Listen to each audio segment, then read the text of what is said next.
One of the big campaign promises by Donald Trump was to get rid of the Affordable Care Act, otherwise known as Obamacare, to the dismay of many people who found out later that they were the same thing. Well, he has done that, and he's replaced it with something that has been dubbed Trumpcare, which is only fair, because if you're going to name the plan after the other guy, then why not for this guy as well? Well, it's very popular among the Republican Party, and for reasons that should be obvious. Now, medical professionals, academics, and other people who are concerned about the welfare of human beings are pointing out some serious flaws within the program right now that is very likely to cause harm to people rather than actually provide something better than what Obamacare actually was. And people with lower incomes who are closer to retirement age are likely to receive fewer tax credits from the government, meaning that they are less likely to be able to pay for healthcare. And this causes too much uncertainty and creates negative effects in the marketplace, which is something that's largely being ignored by Republicans. Without some incentives to get healthy young people to get in and buy insurance, this helps keeps the costs down because you have less expenditure, more income. And then for private insurance, that's a great benefit. That helps pay for the system in general. And these premiums that are being paid right now could get possibly even higher. Now, what's happened is that some requirements are being frozen or even rolling back that would make someone qualify for Medicare, and these are being changed. Now, this is the government insurance program that helps poor and disabled Americans and many students as well. That means fewer people are actually going to be covered. What constitutes someone being covered by it is being rolled back and shrunk, so less people are going to be covered by the number, which is going to leave even more people without any form of health care whatsoever. And this was the largest source of health care in the actual country. Now, a letter was put out in protest to the Republican plan, which determines the size of the tax credit based not just on income, but also on age. Now, a lot of think tanks and universities are saying that high-income earners would be more likely to benefit from this plan than people of a lower income. But what else could we possibly expect from the Republican Party? David Cutler, a professor of applied economics at Harvard University and a former administrator at the National Institute of Health, told ABC News, "The thing that is completely gone is the tax increase on high-income people. You need to then pay for that somehow. So they pay it in two ways. One is with really, really drastic Medicaid cuts, and second is by reducing the subsidies for people to buy coverage."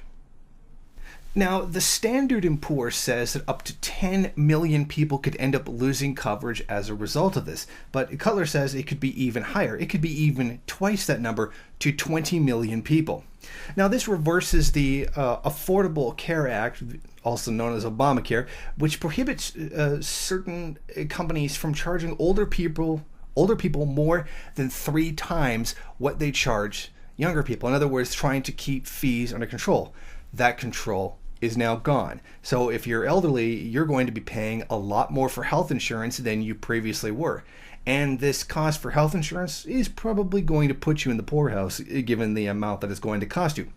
Now, Republicans have also argued that the current law is in need of saving, in large part because Americans are looking to buy their own health insurance, and they've had fewer options on government-run marketplace exchanges. For example, for when you're going out and using the government money to get a hold of a insurance plan, the amount of companies that you can buy from begin to shrink just because of the very mechanism of the system itself. But it's also saying that what's called death spirals, meaning the number of companies that are now affordable or taking the money is shrinking and shrinking. And that was one of the criticisms of Obamacare, and a rightful criticism it was. However, the new Republican plan doesn't combat that in any way, shape, or form. For all this talk about death spirals in the Affordable Care Act, this is perfectly designed to produce death spirals. Given the price, anyone who is at all healthy will opt out. The subsidies don't make up for it. So, what you are going to see is this continual erosion of the market. It should be absolutely no surprise to anyone whatsoever that the Republican healthcare plan was basically just a handout to people who are already wealthy. In fact, that should have been the most obvious thing to come to anyone's mind, and should have been the basic assumption behind any kind of healthcare plan designed by the Republican Party. So for all their bluster about what they didn't like about Obamacare, and a lot of it were criticisms of actual real problems it did have, they've certainly replaced it with something that is many times worse and doesn't solve the problems that they were actually against to begin with. But this all stems into a larger problem that Americans have in general. There is some kind of what I can only describe as a pathological hatred of people being able to see a doctor.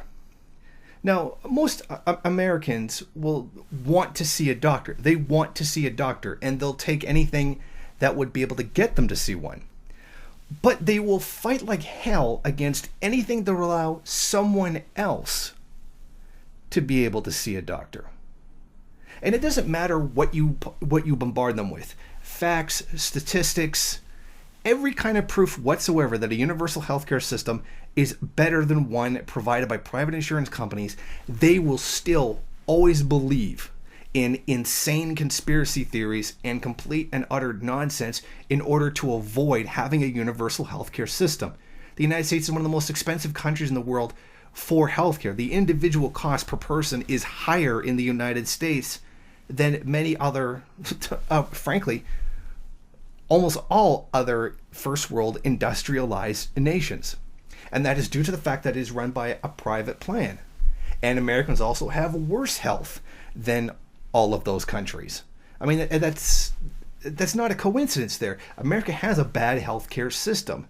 It has one that's frankly stuck in pre-World War II era. And it's only the United States that just feels that it has to prevent people from being able to see a doctor. Despite being the richest country in the world, they claim that they can't afford it. There are third world countries who are in the worst economic positions that can still afford it, and then still in some cases provide even better healthcare, as we've seen with the infant mortality rate between Cuba versus the United States. Even Cuba, with a severely disadvantaged economic position, can still provide that care better than the richest country in the world. Yet it still remains in Americans' minds somehow that it is a horrible, awful thing that someone else, should be able to see a doctor. Thank you for watching. If you like this program, then please head over to my Patreon page and set up a monthly donation. It's your donations that keep this program running. Also, if you would like, please rate, comment, subscribe, and share in various social media.